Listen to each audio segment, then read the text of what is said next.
Well, today we're going to talk about some very specific, actionable principles that you can apply for your own life and business.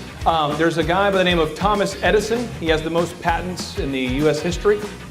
And Thomas Edison is a guy that I studied growing up. And what Thomas Edison says is knowledge without application is meaningless.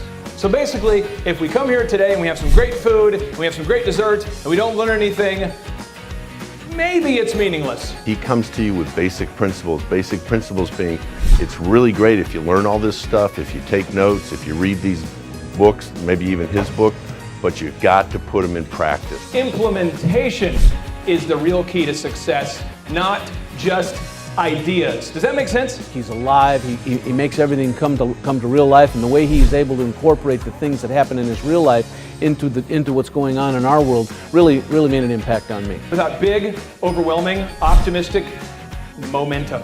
Big, overwhelming, optimistic momentum. If you approach every day with big, overwhelming, optimistic momentum, you can succeed. Okay? But if you approach every day with like, well, it probably won't work, then you're right. Benjamin Franklin says many people die at the age of 25 and aren't buried until the age of 75.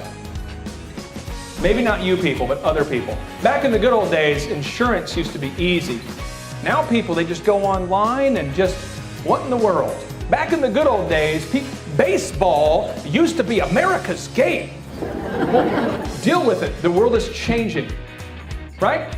So even though we might say in the good old days, what we want to do is we want to not be dead. We want to look forward to the future as though next year will be better than this past year. Does that make sense? He put humor into the mix, and they, kept it light but kept it real. And that was, you really got to put it in those terms. Somebody in this room, there might only be one person in this room that needs to hear this, but one person in this room believes you're not worthy of success. But I want you to know you have to be too dumb or too numb to fail. Does that make sense?